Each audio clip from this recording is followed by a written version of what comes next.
Welcome to the Mustang Champions Insights Podcast, the connecting audiences with those who work with, train, and compete with American Mustangs. Join us as we talk to fellow Mustang champions about their perspectives and experiences in working with Mustangs as companions and champions.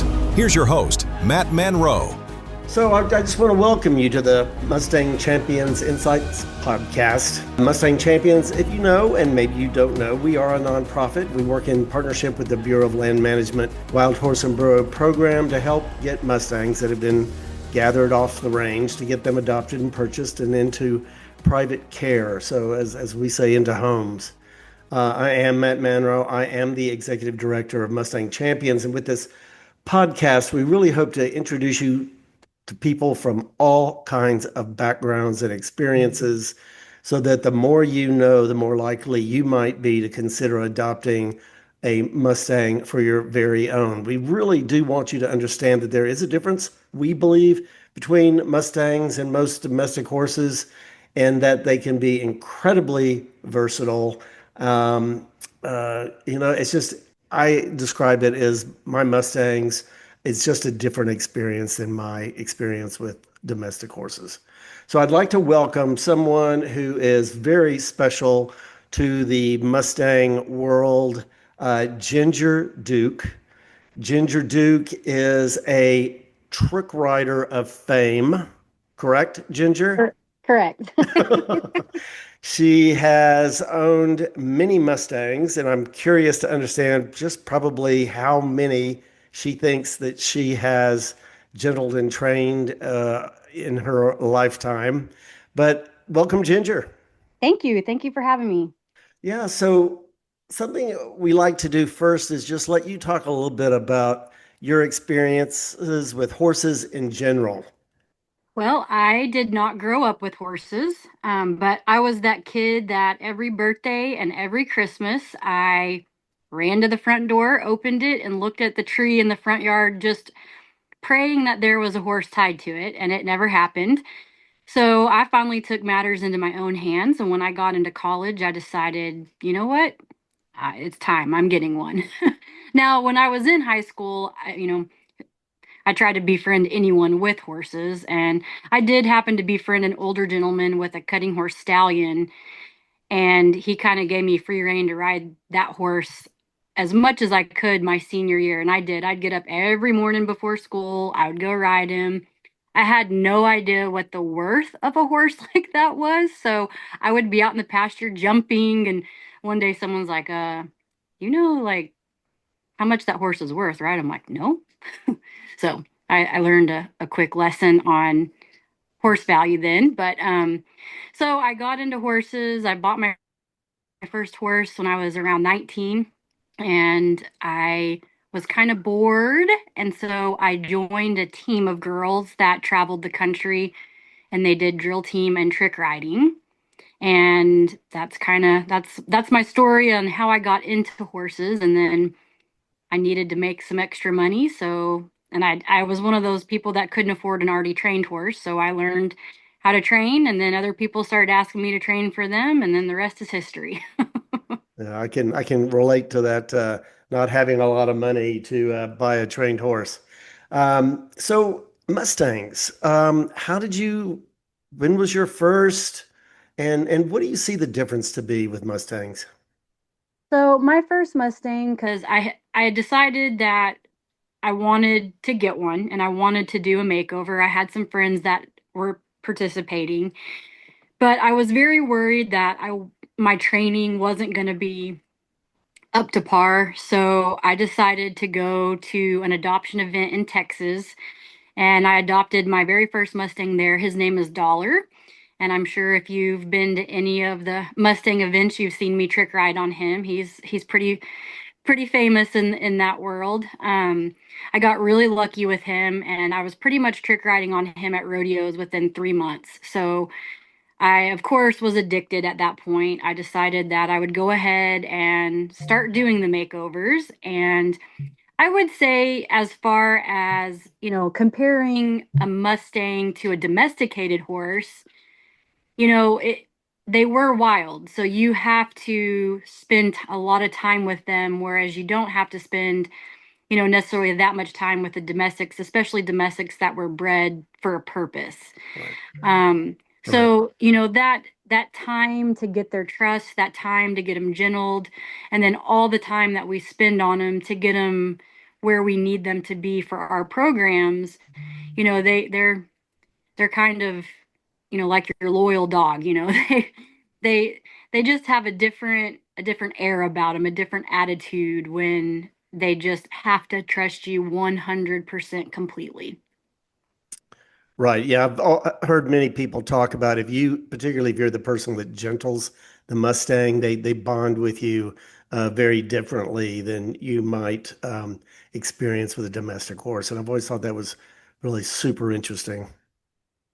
Yeah, and it's true. I mean, I've had, I no longer own Who, a little girl in Canada owns him, but he was my one of my Mustang makeover horses, and he, we were at the vet one day, and this big gentleman came up to me, and he was very much in my space, and he wasn't being aggressive towards me necessarily, but he was just being aggressive with the way that he talked. He was passionate about whatever he was talking to, and who could definitely tell that I was very uncomfortable. And every time that gentleman would step to me, he would come around me and step in between us. He would Wow. he would block his energy for me. Wow. It was pretty incredible how they can sense that kind of stuff. Wow. So do you even know how many Mustangs you have gentled and trained? Oh my gosh, hundreds. Because not only for the different, Mustang challenges, we've and, gotten, I don't even, hundreds under saddle for other people because we train for the public. I mean, it's one of those things you keep track in the beginning and then you lose track when you're in the hundreds. Right. Do you have any idea how many Mustang competitions you've done so far? Oh my And gosh, I say Shane. so far. I mean, okay, so let's just say my very first competition was the Supreme Extreme. I don't even remember what year that was. And I've pretty much done several years since then. So quite a few under my belt. And you honor us in our programs many times by being part of our pre-show. You are extremely talented and exciting to watch in performance as you trick ride. Just say. Thank you. And how Thank you. many working Mustangs do you have in your program right now? Oh gosh. Okay. So we have Scooby. He is a trick riding and Liberty horse, and then he also Roman rides. We have Dollar. He trick rides, and then he gives a lot of, little kid just beginner lessons. We have Kitty Cat. That was one of Calvin Graham's one of his Mustang Magic makeover horses that he kept. She does his Liberty Act in our show. We have Showgirl, which was actually his Vegas last year horse for Champions. She's become such an integral part of our show, and she's his bridleless Garacha horse. And then we have, the Liberty horses that go with that, which Scooby's one of them.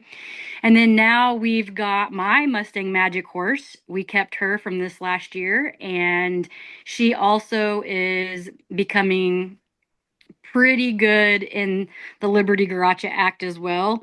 And I've trick rode on her a couple times, and she's done really, really well. But I kind of really want I well, both of us. Kevin really wants a double Mustang act as well. So between Scooby and her, we're pretty excited to have both of them in the Liberty Garacha act. So we've got quite a few, but as soon as she's seasoned enough in that act, I'll probably start trick riding on her a little bit more. So where can people come watch you next? What's up next? Oh goodness. Too many to list? Shoot, you caught me off guard. We honestly we have quite a few private events in the next month. Okay, so I would say in the first weekend on October, we will be at 4D Farms in Alabama, and then October 25th and 26th as well will be there. they started off as a pumpkin patch, and then now they've just grown into this massive, amazing, family-oriented pumpkin patch that has all kinds of stuff. And they've started hiring us and built an arena for us to come in and do our shows 3 times a day there. Nice. Yes. Nice. So when am I going to see you in competition next? Oh goodness, I don't know. We kept going back and forth on Magic. This is actually going to be our first year to probably go to NFR in Vegas and have a booth for our act for PRCA. Nice. So unfortunately, I did have to pick either Magic or going there for more work. So we picked that, but that doesn't mean that we won't get a horse for Champions for this next year. Great. Good to hear. Adult choices. Sometimes they're not fun. Understand. And what do you think about our moving from Vegas to Fort Worth with Mustang Challenge? I think that is amazing. It's going to be able to bring a lot more of us from the East Coast. I used to live in Texas, so it wasn't as big of a deal, but living in Georgia, that was quite a drive in the heat of summer. And it was a pretty expensive drive for us. So, we did it that first year. But again, sometimes you got to make adult decisions. So financially, we just couldn't make that drive this year. So we're pretty excited about Fort Worth because for us, financially, that's way more attainable. Right. I think it'll be a lot bigger this year because you'll have a lot more East Coast people willing to drive there. Nice. I hope so as well. So is there anything else that you would just like to say about Mustangs? I mean, don't be scared to get one because they're pretty incredible. I don't know how many I end up saying, but we've got 4 or 5 that are in our program. And, I think sometimes people might be a little hesitant because, they hear the term wild. There are trainers all over the United States, and there are so many resources on Facebook to find trainers. So I would say, don't be scared. If you really are interested, get hooked up with a trainer. They can help you pick one out. They can help with the training. Even if you're wanting to do a lot of the training yourself, there's just a plethora of resources all over the United States. So make the leap. Well, Ginger, thank you very much. It's been such an honor to watch you over the years, and you are a magnificent talent.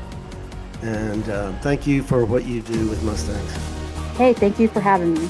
Okay, bye-bye. Thanks for tuning in to the Mustang Champions Insights Podcast. We hope you enjoyed this insightful journey into the world of the American Mustang. Please share this episode and contact Matt anytime at matt.manroe@mustangchampions.org. And join us again for another episode of the Mustang Champions Insights Podcast on the Equus Radio Network.